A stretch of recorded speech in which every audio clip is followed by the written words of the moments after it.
విస్తృతులు కలుగుగాక. మీ అందరూ కూడా ప్రత్యేక వందనాలు. అందరికీ క్రిస్మస్ శుభాకాంక్షలు కూడా తెలియజేస్తున్నాను. క్రిస్మస్ పండుగ గురించి మనం ఈరోజు నేర్చుకోబోతున్నాం. చూడండి, ఒకసారి చూద్దాం. లూకాసు వార్త 2వ అధ్యాయం జరుపుకుందాం. లూకాసు వార్త 2వ అధ్యాయం మరి 7వ వచనం చూద్దాం. లూకాసు వార్త 2వ అధ్యాయం 7వ వచనం. లూకాసు వార్త 2వ అధ్యాయం 7వ వచనం. అక్కడ ఏమని రాసిందంటే, మరి మరియమ్మ యేసు ప్రభు పుట్టడానికి, లోక రక్షకుడు పుట్టడానికి స్థలము దొరకలేదని రాయబడింది. ఎందుకు స్థలము దొరకలేదని రాయబడింది. క్రిస్మస్ పండుగ అంటే ఏందో మీకు చూపెడతా. ఇంకా 4 పండుగలు చెప్పిన అసలు పండుగ చెప్పండి. క్రిస్మస్ పండుగ అంటే ఏంటంటే క్రీస్తుని ఆరాధించడమే నిజమైన పండుగ. చెప్పండి, క్రీస్తుని ఆరాధించడం. క్రిస్మస్ అంటే ఆరాధన. చెప్పండి, క్రీస్తుని ఆరాధించడం అది నిజమైన పండుగ. క్రీస్తుని హృదయంలో ఉన్నాడా? ఎంతమంది హృదయాలు ఏసైనాడు చెప్పాలి. కొంతమంది హృదయాలు కళ్ళు, కర్ర, భువాగు, అబద్ధాలు, చెడ్డమాటలు, బూతులు, చెడు కార్యాలు ఉన్నాయి హృదయంలో. ఇక్కడ ఎవరుండాలి? యేసు దేవుడు నీ జీవితంలో ఉండాలి. ఆయన నీలో లేకుండా నువ్వు ఎన్ని పండుగలు చేసేది కూడా ఆయన దండిగాని కూడా బైబిల్ చెప్తారు. కాబట్టి క్రిస్మస్ పండుగ అంటే క్రీస్తుని ఆరాధించుట. అనేక క్రిస్మస్ మహా సంతోషకరమైన పర్వదినం. ఎందుకనగా సాక్షాత్ దేవుడే మానవ రూపంలో కృపా సత్య సంపూర్ణుడుగా దీవి నుండి భూమికి దిగి వచ్చిన రోజు. దేవుని ప్రేమ యేసు రూపంలో దర్శనమిచ్చి ధన్యకరమైన రోజు క్రిస్మస్. సభలోకానికి హల్లెలూయా.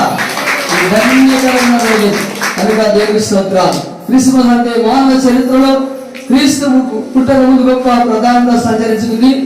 ఎందుకంటే ఆయన జన్మకు ముందే ఆయన గురించి ప్రవక్తలు ప్రవచించడం జరిగింది. యేసు కన్యక మరి గర్భంలో జన్మించిన వెంటనే ఆకాశంలో నక్షత్రం వెలుగును వెలుగులుట. యేసు జన్మలో కాలం 2గా విభజించబడ్డాయి. క్రీస్తు పూర్వము, క్రీస్తు శకంగా ఆయన పుట్టుకలో విశిష్టత తెలుపవలసినది. హల్లెలూయా.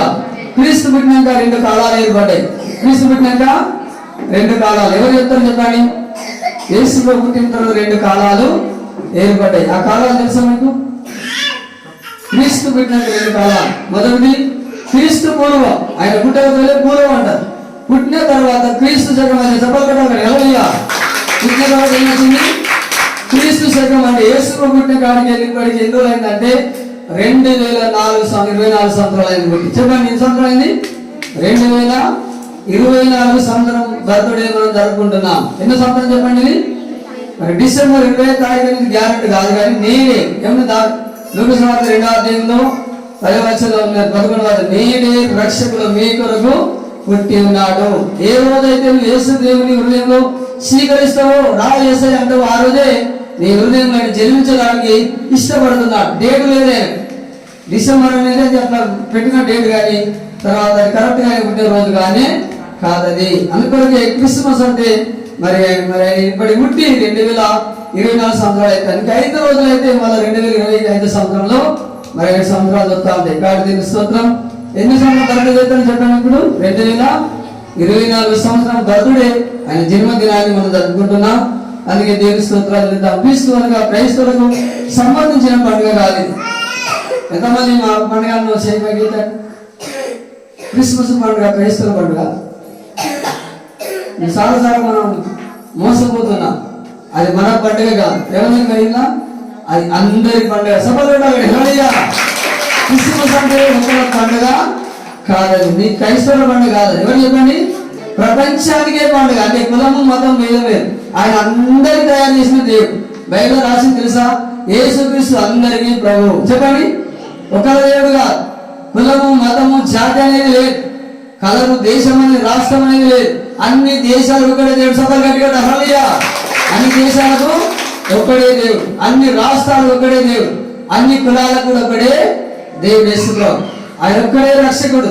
అందుకని ఆయన రక్షకుడు. కాబట్టి ఈ క్రిస్మస్ పండుగ అంటే మన సారసారి చెప్తాను, మా పండుగ క్రైస్తవ పండుగ మనం చెప్తాను. ఏమని చెప్పాలి? మా పండుగ మనదిగా అందరి పండుగ అని చెప్పాలి. నమ్మిన వారు కూడా అదే పండుగ, నమ్మని వారు కూడా పండుగ. యేసు అందరి దేవుడు కాబట్టి అది అందరి పండుగ, అందరి రక్షకుడు అని మనం తెలుసుకోవాలి. సారసారి మనం తెలియక మా పండుగ అని చెప్తా ఉంటాం. మనందరినీ నమ్మిన కూడా ఆయన బిడ్డలు, నమ్మని వారు కూడా ఆయన పిల్లలే. ప్రపంచాన్ని చేసిన దేవుడు ఆయనే, భూమి ఆయనదే, ఆకాశం మీద సృష్టి అంతా కూడా ఆయనదే. అందుకే అందరి పండుగలు కూడా మనం ఎప్పుడు కూడా తెలుసుకోవాలి. ఇది ప్రజలందరి కలగబోయే మా సంతోషకరమైన స్వార్థమానమని లూకా సువార్త 2వ అధ్యాయంలో 10వ వచనం రాసినది. అందరి సంతోషకరమైన వార్త. ఇది అందరూ దేవుడితో చెప్పినట్టుగా మనం చూస్తున్నాం. లూకాలో చెప్పిన స్వార్థ మొదట వెలవారా ప్రజలందరూ కలగబోయే మా సంతోషకరమైన స్వార్థమానమని మరి దేవుడు తెలియజేసినట్టుగా చూస్తున్నాం. అందుకే దేవుడు క్రిస్మస్ అంటే అందరి పండుగ. మరి యేసులో కూడా అందరు దేవుడిని మనం తెలుసుకోవాలి. ఒక మతానికి, ఒక దేశానికి, ఒక రాష్ట్రానికి చెందిన పండుగ అని మనం గుర్తుంచుకోవాలి. ఈ క్రిస్మస్ ఆనందాన్ని అనుభవించాలన్నా శాంతి, సమాధానం, ప్రేమ మనలో కావాలి. హల్లెలూయా. క్రిస్మస్ పండుగ అంటే ఏంటి చెప్పండి? శాంతి, సమాధానము, ఆనందము, ప్రేమ. హల్లెలూయా. క్రిస్మస్ అనేది శాంతి. యేసు లోకానికి శాంతి ఇవ్వడానికి వచ్చింది. యేసు రక్షణ ఇవ్వడానికి వచ్చింది. యేసు సంతోషం ఇవ్వడానికి వచ్చాడు. నిజమైన పండుగ అంటే శాంతి, సమాధానం, ప్రేమ, సంతోషం అనే ఈ పండుగ గురించి మనం నేర్చుకుంటున్నాం. మరి ఈరోజు ఒక విషయం మీకు చెప్పాలని ఆశపడుతున్న చివరి మాటలు నేను చెప్పబోతున్నా. మరి ఈ క్రిస్మస్ రోజునైనా క్రీస్తుకు మనం అందరం స్థలం ఇవ్వాలి. చెప్పండి ఒకసారి. ఈ క్రిస్మస్ పండుగ నుండి ఏమి ఇవ్వాలి చెప్పండి? క్రీస్తుకు మనం అందరం కూడా స్థలం ఇవ్వాలి. తీయండి లూకా సువార్త 2వ అధ్యాయం 7వ వచనం చదువుకుందాం. లూకా సువార్త 2వ అధ్యాయం 7వ వచనం. ఈరోజు చెప్పబోయే అంశం ఏంటంటే ఈ క్రిస్మస్ పండుగ నుండి అయినా క్రీస్తుకు మనము స్థలము ఇవ్వాలి. ఆయన ఒకటే కోరుతున్నాడు. నీ నుండి ఆయన కోరేది ఏంటంటే ఒక స్థలాన్ని కోరుతున్నాడు. చూడండి లూకా సువార్త 2వ అధ్యాయం 7వ వచనం చదువుకుందాం. లూకా సువార్త 2వ అధ్యాయం 7వ వచనం. తన తొలిసూరు కుమారుని కానీ పొత్తి గుడ్డతో చుట్టి సత్రంలో వారి స్థలము లేనందున ఆయన వస్తువుల తోటిలో వరుండబెట్టెను. వినండి, బెత్లెహేము గ్రామానికి జనాభా లెక్కల కొరకు మరియమ్మ యేసబ్బు సొంత గ్రామానికి వచ్చినారు. తర్వాత బెత్లెహేముకి ఎప్పుడైతే వారు చేరుకున్నారో ఆమె 9 నెలలు నిండిపోయినాయి, నిండు గర్భవతున్నది. మరి అక్కడ ఆమె తర్వాత కుమారుని కన్నది. కన్న తర్వాత ఒక పొత్తి గుడ్డతో చుట్టి ఒక తొట్టిలో పండబెట్టని చూస్తున్నాం. వారి కాట లోక రక్షకుడు పుట్టడానికి స్థలము దొరకలేదట. చెప్పండి, ఎందుకు సత్రంలో స్థలము లేనందున ఒక బస్సులో వాకులో ఆయన పండబెట్టినట్టుగా రాయబడ్డది. హల్లెలూయా. ఒకసారి ఆలోచించండి. భూమి చేసిన దేవుడు, ఆకాశం చేసిన దేవుడు, సృష్టిని అంతా తయారు చేసిన దేవుడు ఆయన జన్మించడానికి కొరకు మరి స్థలము దొరకలేదు. చెప్పండి, ఏం దొరకలేదు? యేసేపు ఇంటింటికి పోయిండు. ఆయన బాధపడతాను నొప్పులకు. అయ్యా తల్లడిల్లుతున్నది దేశం వెళ్ళి ఎన్నలాడు అక్కలాడా మాకు రూములు ఇవ్వండి అని ఇంటింటికి వెళ్తే వారు ఏమని చెప్పినంటే మా దగ్గర స్థలము లేదని చెప్పినారు. అంటే లోక రక్షకుడు జన్మించడానికి కొరకు వారి మరి స్థలం కూడా దొరకనట్టుగా మనం ఇక్కడ చూస్తున్నాం. సో ఇక్కడ ఏమో రాసిన ఇక్కడ వారికి స్థలం సత్రములో వారికి స్థలము లేనందున ఆయన బస్సుల తోటిలో వారు ఉండబెట్టింది. దేవుడు పుట్టడానికి స్థలము దొరకలేదు. అన్ని చేసిన దేవుడు ఆయన పుట్టడానికి జన్మించడానికి స్థలం దొరకకుంటే ఒక ఏం జరిగిందో తెలుసా? ఆకాశం, సింహాసనం, భూమి నా పాదపీఠము అని దేవుడు నరునిగా జన్మించినప్పుడు ఆయన పరుండబెట్టడానికి సత్రంలో స్థలం లేదు. బస్సుల పాక స్థలం ఇచ్చిన అందరికీ వెంబడబెట్టాలి సార్. హల్లెలూయా. ఎవరు స్థలం ఇచ్చారు? బస్సుల పాక యేసేపు స్థలం ఇచ్చింది. బస్సుల పాక ఏమని చెప్పిందంటే మరి నేను ఉన్నాను, మరి ఎవరు స్థలం ఇవ్వకుండా పర్లేదయ్యా, నా పాకలు మీరు జన్మించండి అని ఎడ్లు కట్టేసి కొట్టాలో బస్సుల పాకలు ఆయన జన్మించినట్టుగా చూస్తున్నాం. ఏమిచ్చినాడు స్థలం? బస్సుల పాక యేసేకు స్థలం ఇచ్చినట్టుగా చూస్తున్నాం. ఈరోజు ఎవరు కూడా యేసు దేవునికి స్థలం ఇస్తలేదు. పుట్టించిన దేవుని మీ దేవుడు ఉండాలనుకుంటున్నా, మీలో ఉండాలనుకున్నా అంటే నువ్వు మాకు అవసరం లేదంటున్నా. చాలా మంది యేసు దేవుడు నమ్మిన బిడ్డలు కూడా యేసే వారి దేవుడు లేవు. కర్ర, కొంతమంది జీవితాల కర్ర, కొందరు దేవుని కళ్ళు, కొందరు దేవుని అబద్ధాలు, కొందరు చెడ్డ మాటలు, బూతులు, చెడు కార్యాలు, వ్యభిచారం, దొంగతనం, చెడు కార్యాలు ఉంటున్నాయి. కానీ క్రీస్తు కూడా కొంతమంది హృదయాలు ఇంతవారు కూడా లేదు. యేసు ఒకటే కోరుతున్నాడు, నా కుమారులారా, నా కుమార్తెలారా నాకు స్థలము కావాలంటున్నాడు. చూడండి ఏమంటున్నాడు యేసయ్య. మరి బస్సులో బాగా యేసు లోక రక్షకునికి స్థలం ఇచ్చినట్టుగా మనం చూస్తున్నాం. మరి మీకా సువార్త కూడా, మీకా గ్రంథం 5వ అధ్యాయం 2వ వచనం కూడా బెత్లెహేములో ఆయన పుట్టినట్టుగా, ఆయన జన్మించినట్టుగా మరి అక్కడ కూడా మరి బెత్లెహేము అనే గ్రామంలో బస్సుల బాగులో ఆయన పుట్టినట్టుగా మరి అక్కడ రాయబడింది. తర్వాత ఏమిటి ఒకసారి చూడండి, ఎవరికి మనం స్థలం ఇవ్వాలని చూద్దాం. సామెతల గ్రంథము 23వ అధ్యాయం 20వ వచనం. ఈ రోజు నుండి ఈ క్రిస్మస్ రోజు నుండి కూడా మనం ఇవ్వాలి. నేను ఒకటే కోరుతున్నాడు యేసయ్య. ఏ స్థలం అంటే నీ భూములు కాదు, చేను కాదు, పొలాలు కాదు, నీ ఇల్లు స్థలాలు కాదు. యేసయ్యకు ఏమి స్థలం ఇవ్వాలో ఈరోజు నేర్చుకుందాం. సామెతల గ్రంథం 23వ అధ్యాయము 26వ వచనం. సామెతలు 23వ అధ్యాయం 26వ వచనం అక్కడ రాసినది, నా కుమారుడా నీ హృదయాన్ని నాకేమో.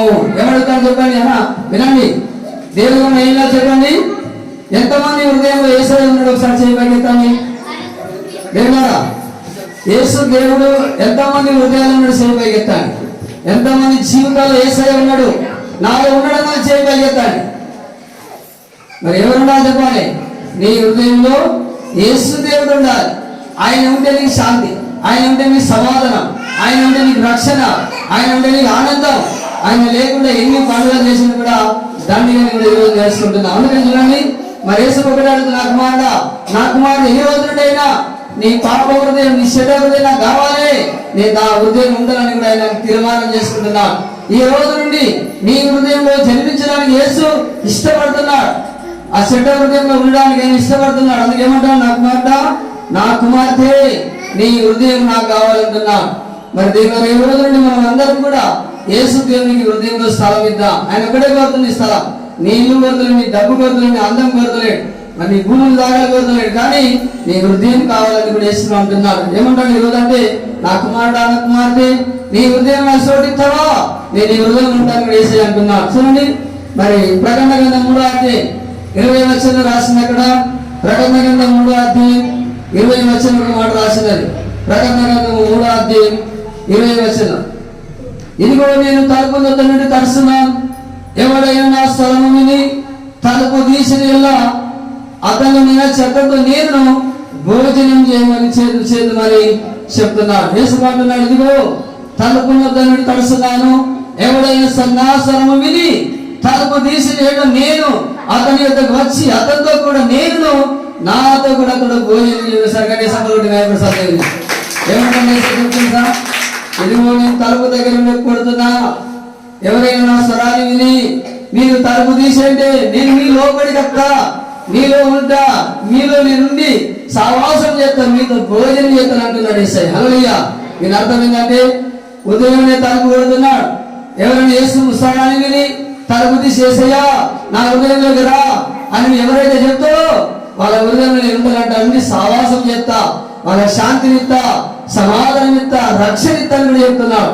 ఈ రోజు నుండి యేసుని ఒకటి అడుగుతున్నా, నా కుమారుడా నా కుమార్తె, మరి నీ దగ్గరికి ఉదయం దగ్గరికి వచ్చిన తలుపు కొడుతున్నా, నా స్వరం విని నా మాట విని ఎవరైనా తలుపు తీస్తే నేను వారం వచ్చి ఉంటాను అంటున్నాడు యేసయ్య. హల్లెలూయా. ఎంతమంది యేసు ఉదయం పైకెత్తాను హృదయం ఇచ్చేవాళ్ళు. హల్లెలూయా. ఈ రోజు నుండి అయినా ఇంతవరకు నీ పాప జీవితాన్ని వదిలిపెట్టుకొని ఈ రోజు నుండి యేసయ్యా ఇంతవరకు ఎన్నో తప్పు చేసిన తప్పై క్షమించు, నా హృదయంలోకి నువ్వు రమ్మని మరి యేసు దేవుని దగ్గర మనం పశ్చాత్తాపడ్డప్పుడు ఆయన మన హృదయంలోకి రాబోతున్నాడు. అందుకని నా కుమార్తె నీ హృదయం నాకు కావాలంటున్నాడు, నేను నీలో ఉంటానంటున్నాడు యేసయ్య. మరి యేసు ప్రభు ఎవరు కూడా ఆయన స్థలం ఇస్తారు. ఇద్దరు ఎక్కడ ఎవరికైనా చెప్తే ఏమంటారు, ఆ దేవుడు మా దేవుడుగా మేము ఆ దేవుడు నమ్మము, మాకు ఆయన అవసరం లేదని ఎన్నించుకుంటున్నాండి. ఎవరు కూడా ఆ యేసు దేవునికి స్థలం ఇవ్వడానికి ఇష్టపడరు. అందుకే మనం ఈ రోజు దేవునికి స్థలం ఇవ్వాలని కూడా యేసు ప్రభుకి స్థలం ఇస్తే మన జీవితాన్ని మాత్రం మన రక్షణ ఇస్తాడు, మనకు ఆరోగ్యం ఇస్తాడు, మన కాపుదలు ఇస్తాడు. కనుక దేవుని గారు ఒకసారి చూడండి, స్థలం ఇచ్చేవారిగా మనం ఉండాలంటున్నాడు. మరి మత్తయి సువార్త 11వ అధ్యాయం 28వ వచనం కూడా చెప్తున్నాడు, ప్రయాసపడి పాపం చేసే ప్రజలారా ఇంకా ఎన్ని రోజులు పాపం చేత జీవిస్తారో నా ఎదుగు రండి, మీ హృదయం నాకు ఇవ్వండి, నాకు ఇవ్వండి, నా దగ్గర రండి, నన్ను నమ్మండి, తర్వాత మీ శాంతిని సమాధానం రక్షణిస్తా, మీ సమాధానం కూడా యేసు చెప్తున్నాడు. కాబట్టి మరి దేవుడు ఈ రోజునైనా మనం దేవునికి స్థలం ఇచ్చేవారికి ఉందాం. ఎవరికి చెప్పండి, దేవునికి స్థలం ఇచ్చేవారికి ఉందాం. అడుగుతున్నాడు, నా కుమారులారా నా కుమార్తెలారా మీరు నాకు హృదయాన్ని అంటున్నాడు. ఈ బైబిల్లో 5 చెప్పి నేను ముగిసబోతున్నా. 5 వ్యక్తులు యేసు ప్రభువుకు చోటిచ్చినారు. ఎంతమంది చెప్పండి, బైబిల్ 5 వ్యక్తులు యేసు ప్రభువుకు చోటిచ్చినారు. తీయండి, ఆదికాండం 24వ అధ్యాయంలో 23వ వచనం 24వ వచనం. అక్కడ రిబెకా తర్వాత ఎలియాజరుకు మరి దేవుని దాసునికి సేవకునికి మా ఇంట్లో స్థలం ఉన్నదని చెప్పినారు. అంటే ఆమె స్థలం ఇచ్చింది ఎవరికి చెప్పండి, దేవుని దాసునికి అబ్రాహాము దాసునికి ఎలియాజరుకు రిబెకా స్థలం ఇచ్చినట్టుగా చూస్తున్నాం. ఎప్పుడైతే ఆమె స్థలం ఇచ్చిందో నేను ఏమైంది తెలుసా, ఇసాకు భార్య అయిన తర్వాత ఆమె ఏం జరిగింది తెలుసా, ఆమె ఇద్దరు కొడుకులు పుట్టింది, ఏసావు పుట్టిండు, యాకోబు పుట్టినట్టుగా చూస్తున్నాం. ఇద్దరు కొడుకులల్లా యాకోబు 12 మంది గోత్రాలు పుట్టి ఎంతమంది 12 గోత్రాలకు వెళ్ళి యూదా గోత్రం, ఆ యూదా గోత్రం యేసయ్య పుట్టిండు. సఫల్ కొట్టాడు హల్లెలూయా. యూదా గోత్రం పుట్టిండు, లోక రక్షకుడు పుట్టిండు. అనగా రిబ్కా రోజు స్థలం పోయంటే ఆమె ఇసాకు భార్య కాకపో, ఏం కాకపో చెప్పండి, ఇసాకు భార్య కాకపో, ఆమె లోక రక్షకుడు ఆమె సంతానం వెళ్ళి పుట్టకపో. అందుకని స్థలం ఇచ్చిన ద్వారా దీవెనలు వస్తా ఉంటాయి, స్థలం ఇచ్చిన ద్వారా ఏముంటది, ఆశీర్వాదాలు వస్తా ఉంటాయి. అందుకే మొట్టమొదటిగా బైబిల్లో స్థలం ఇచ్చిన వ్యక్తి ఎవరంటే రిబ్కా. రెండో వ్యక్తి చూపెడతాం తీయండి, లూకాసు వార్త 19వ అధ్యాయం 5-6 వచనాలు. లూకాసు వార్త 19వ అధ్యాయము 5-6 వచనాలు. రెండో వ్యక్తి బైబిల్లో యేసయ్యకి స్థలం ఇచ్చిన వ్యక్తి లూకాసు వార్త 19వ అధ్యాయము 5-6 వచనం చదువుదాం. యేసు ఆ చోటికి వచ్చినప్పుడు కన్నులెత్తి చూసి దగ్గర త్వరగా దిగు, నేను నీ ఇంట ఉండవలసినదని అతనితో చెప్పగా అతను త్వరగా దిగి సంతోషంతో ఆయన చేర్చుకొని గట్టి సమస్య కొట్టాలి. హల్లెలూయా. జక్కయ్య దగ్గరికి యేసయ్య వచ్చినాడు. జక్కయ్య నేనే నేను నీ ఇంట్లో ఉంటానయ్యా. జక్కయ్య ఏం చేసింది తెలుసు, సంతోషంతో యేసుకు ఇంట్లో స్థలం ఇచ్చిండు. చెప్పాలి, యేసయ్యకు ఇంట్లో స్థలం ఇచ్చినాడు. ఏం జరిగింది తెలుసా, ఎప్పుడు జక్కయ్య యేసయ్య ఇంట్లో స్థలం ఇచ్చిండు, జక్కయ్య మారిడు, జక్కయ్య కుటుంబం మారింది. యేసు పైన మాడుతుందాం ఒకసారి, అందరికి మాడుతుందండి, యేసయ్య మాడుతుంటారు. జక్కయ్య నేడే మీ ఇంటికి రక్షణ వచ్చింది. హల్లెలూయా. యేసయ్య చెప్పండి, జక్కయ్య నేడే మీ ఇంటికి రక్షణ వచ్చింది. మీ ఇంటికి రక్షణ కావాలంటే యేసయ్య జక్కయ్య ఎట్లయితే స్థలం ఇచ్చిండో, చోటు ఇచ్చిండో, మీరు కూడా చోటు ఇవ్వాలి. సఫల్ కొట్టాలి. హల్లెలూయా. జక్కయ్య ఇంటికి ఇంకా యేసయ్య స్థలం ఇచ్చుంటారా ఆయన కుటుంబానికి రక్షణ దొరికింది. ఆయన వారు మనసు పొంది ఏమన్నా యేసయ్య జక్కయ్య నేడే నీకు మీ ఇంటి వారికి రక్షణ వచ్చిందన్నాడు. మన ఇళ్ళలో రక్షణ రావాలంటే యేసు దేవునికి మన హృదయంలో స్థలం ఇవ్వాలని రెండో వ్యక్తి చూసినాం. మూడో వ్యక్తి చూపెడతా మీకు. మరి లూకాసు వార్త 10వ అధ్యాయం 38వ వచనం చూద్దాం. లూకాసు వార్త 10వ అధ్యాయం 38వ వచనం చదువుతున్నాం. మూడో వ్యక్తి చూద్దాం, యేసులోకి స్థలం ఇచ్చిన వ్యక్తి. లూకాసు వార్త 10వ అధ్యాయము 38వ వచనం. అంతమైన ప్రయాణమై పోస్తుండగా ఆయన ఒక గ్రామంలో ప్రవేశించిన మార్త ఒక స్త్రీ ఆయన తన ఇంట చేర్చుకుని సభలు జరగట్టుకుంటున్నారు. హల్లెలూయా. మార్త మరియమ్మ కూడా యేసయ్య ఇంట్లో యేసు ప్రభువుకు స్థలం ఇచ్చినారు. ఎవరు చెప్పండి, మార్త మరియమ్మ కూడా యేసయ్య ఇంట్లో ఏమిచ్చిండు, స్థలం ఇచ్చినట్టుగా చూస్తున్నాం. మరి ఏమన్నా లాభం జరిగిందా, మరి చెప్తారా, ఏం లాభం జరిగింది, మరి చెప్పాలి, ఏం లాభం జరిగింది. తమ్ముడు చనిపోయిన వ్యక్తి తిరిగి లేచి దెబ్బలు కొట్టలేడు. హల్లెలూయా. నీ జీవితంలో యేసు ప్రభువుకు స్థలం ఇస్తే యేసన్నాడు, నా యందు విశ్వాసం ఉంచినాడు చనిపోయినా బ్రతుకున్నాడు. కాబట్టి నీకు మేలు జరుగుతూ ఉంటది, నీకు దీవెన జరుగుతా, నీకు ఆశీర్వాదం, నీకు ఆరోగ్యం ఉంటా ఉంటది. యేసులో నీ ఇంట్లో ఉండాలి, నీ జీవితంలో యేసయ్య ఉండాలి. చూడండి, జక్కయ్య ఇంట్లో యేసులో ఉన్నాడు. మరి మార్త మరియమ్మ యేసు ఉన్నాడు ద్వారా ఏం జరిగిందంటే చనిపోయిన తమ్ముడిని తిరిగి లేపగలిగినాడు. ఒకవేళ యేసు ప్రభువునే చేసుకోపోయంటే వాళ్ళ తమ్ముడు చనిపోయినాక తిరిగి లేచినా, చెప్పండి లేచినా, కానీ తిరిగి లేచినాడు. దేవుడా, ఈ మీ ఇంట్లో యేసయ్య ఉండాలి. మీకు లాభం జరగాలన్నా, మేలు జరగాలన్నా, ఆరోగ్యం ఉండాలన్నా, మరి ఆ దేవుడికి మనం బాగు చేయాలన్నా మరి మన ఇంట్లో యేసయ్య ఉండాలని కూడా చూస్తున్నాం. లాస్ట్ మాట చూడండి, పేతురు కూడా, మరి పేతురు కూడా చూడండి, లూకాసు వార్త 5వ అధ్యాయం చూసినట్లయితే ఒక నుండి రాసింది. లూకాసు వార్త 5వ అధ్యాయం. పేతురు ఏమైందంటే రాత్రంతా చేపలు పట్టినాడు, కానీ ఒక్క చేప కూడా పడలేదు. బాబు కుమార్ ఒక చేప కూడా పడలేదు. కానీ ఎప్పుడైతే యేసయ్యకు దోణిలో స్థలం ఇచ్చిండో, ఆయన దోణిలో స్థలం ఇచ్చిండో, వెంటనే ఏం జరిగింది తెలుసా, ఆ దోణిలో స్థలం ఇచ్చిన తర్వాత యేసు ప్రభువుని కుడి పక్కకు వలయమని విస్తారమైన చేపలు పడి. హల్లెలూయా.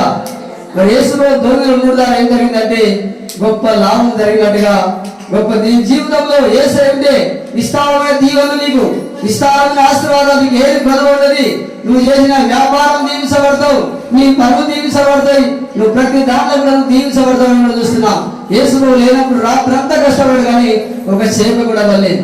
ఎప్పుడైతే యేసు ఆ గొడవలో ఉన్నాడో, ఆయన మాట ప్రకారం మనం వేసిందో, మరి విస్తారమైన సేవలు పడ్డట్టుగా మనం చూస్తున్నాం. అందుకే ఈ రోజు నీ జీవితంలో యేసయ్యకు స్థలం చెప్పడమే ఉండాలి. మరి లాస్ట్ గా యేసయ్యకు మరియమ్మ యేసయ్యకు స్థలం ఇచ్చినారు. ఎక్కడ మత్తయి సువార్త కూడా 18 వచ్చిన వారు మరియమ్మ గర్భంలో ఆయనకి స్థలం ఇచ్చింది. ఎక్కడ చెప్పండి? మరియమ్మ యేసు ప్రభు పుట్టడానికి గర్భంలో స్థలం ఇచ్చింది. ఆమె ఏమైంది సార్? ధన్యురాలైంది. సహోదరుడు హల్లెలూయా. ఆమె ధన్యురాలైంది. ప్రపంచానికి లోక రక్షకుడు పుట్టిన ఆమె ద్వారా. ఎవరు పుట్టి చెప్పండి? ప్రపంచాన్ని రక్షించే రక్షకుడు ఆమె ద్వారా పుట్టినాడు. కాబట్టి మరియమ్మ యేసు ఇద్దరు మరి స్థలం ఇచ్చినట్టుగా చూస్తున్నాం. ఈ రోజు నేను కూడా ఈ పండుగను నేను క్రీస్తు ఈ పండుగనైనా ఎవరు సమయాలు చెప్పండి? క్రీస్తుకు మనము స్థలం ఇవ్వాలి. నిత్యం మన జీవితాలు బాగుపడతాయి, రక్షణ జరుగుతూ ఉంటుంది, ఆరోగ్యం ఉంటా ఉంటుంది. మనం చేసిన పనులు ఈ పండుగనైనా మనమందరం క్రీస్తుకు మన ఉదయాన్నిచ్చి మరి దేవుడు అందరూ కలుసుకోండి.